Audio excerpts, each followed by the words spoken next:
Y en otros temas, para apoyar el proceso de reinserción social de personas que han salido de la cárcel, la Ciudad de México ofrece distintos apoyos.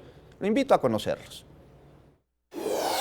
En el contexto de un debate por el nuevo sistema de justicia penal y su probable relación con el incremento de la inseguridad, el jefe de gobierno informó que de junio de 2016, cuando entró en vigor, a la fecha, han sido liberados alrededor de 12,000 presos que se encontraban en prisión preventiva o purgando una pena. En ese sentido, y a fin de disminuir los índices de reincidencia, el gobierno capitalino ha otorgado 4,195 apoyos por seguro de desempleo a personas preliberadas y liberadas en el último año, según informó la secretaria del Trabajo y Fomento al Empleo, Amalia García. Entrevistada tras inaugurar la 35 Feria del Empleo, la funcionaria aclaró que desde la Secretaría del Trabajo local se han acercado los módulos de inscripción al seguro a los centros penitenciarios, un seguro que otorga por 6 meses poco más de 2,000 pesos al beneficiario y lo vincula a capacitación en distintos oficios y a fuentes de trabajo. Personas que han recibido el seguro de desempleo, de cada 10 liberados,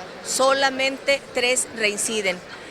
No toda la población preliberada o liberada está acudiendo a recibir el seguro de desempleo, aunque tenemos módulos en los centros de readaptación social, pero es un asunto voluntario. Además, se les brinda la opción de inscribir un proyecto productivo en la dependencia para que ésta les ayude con maquinaria o herramientas para arrancar sus negocios. No obstante, García Medina consideró que dichas acciones no son suficientes sin la voluntad del gobierno federal de dotar con recursos para este fin a las instituciones y estados, pues en 2016 la Secretaría sufrió un recorte en el recurso federal de 53% al programa de apoyo al empleo. La readaptación significa recursos para que la gente pueda capacitarse, para que la gente tenga la posibilidad de certificación de competencia laboral, para que pueda acceder a autoempleo, y se requiere que haya recursos y que se le dé prioridad. Con imágenes de Sergio Villanueva, Andrea Díaz, 21 Noticias.